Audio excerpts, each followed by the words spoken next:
गांव में एक किसान रहता था। किसान के 3 बेटे थे और 3 बहुएं थी। किसान के पास थोड़ी बहुत जमीन थी जिसमें मेहनत करके किसान की रोजी रोटी चलती थी। एक साल सूखे के कारण फसल नहीं हुई। किसान ने सोचा शहर में जाकर मजदूरी करके रोटी का जुगाड़ तो हो ही जाएगा। किसान अपने परिवार को साथ लेकर शहर की तरफ चल दिया। दिन में जब धूप तेज हो गई, किसान ने सोचा कुछ देर के लिए किसी पेड़ के नीचे बैठा जाए। वे एक घनी छाया वाले बरगद के पेड़ के नीचे बैठ गए। किसान ने सोचा खाली बैठने से अच्छा कोई काम ही कर लिया जाए। उसने अपने एक बेटे से कहा, तुम जाकर जूट ले आओ। दूसरे बेटे से कहा, तुम कहीं से सब्जी ले आओ। तीसरे बेटे से कहा, तुम कहीं से खाने का बाकी सामान ले आओ। किसान ने अपनी बहुओं को भी काम पर लगा दिया। एक को कहा, तुम पानी ले आओ। दूसरी से कहा, तुम लकड़ी ले आओ।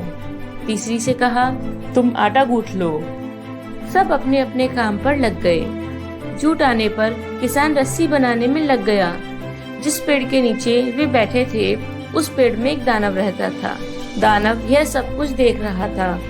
उसे रस्सी के बारे में कुछ समझ नहीं आ रहा था। वह पेड़ से नीचे उतरा और किसान से पूछने लगा, से क्या करोगे?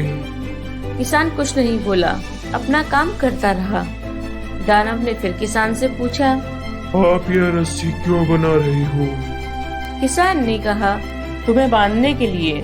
यह सुनकर दानव डर गया और बोला, आपको जो कुछ भी चाहिए मैं देने के लिए तैयार हूँ, आप मुझे छोड़ दीजिए। यह सुनकर किसान ने कहा, मुझे अभी एक बक्सा सोने का भरा हुआ दे दो, मैं तुम्हें छोड़ दूंगा। दानव उसी समय एक सोने से भरा हुआ बक्सा ले आया और किसान से बोला, ये लो सोने से भरा बक्सा और यहाँ से चले जाओ। किसान ने सोने से भरा बक्सा लिया और गांव की तरफ चल दिया। किसान के दिन अच्छे कटने लग गए। किसान के ठाट बाट देखकर उसके पड़ोसी ने इसके बारे में जानना चाहा तो किसान ने सारा किस्सा पड़ोसी किसान को बता दिया। पड़ोसी किसान लालच में आ गया। उसने सोचा मैं भी ये तरकीब अपनाकर उस दानव से बहुत सारा सोना ले आऊंगा।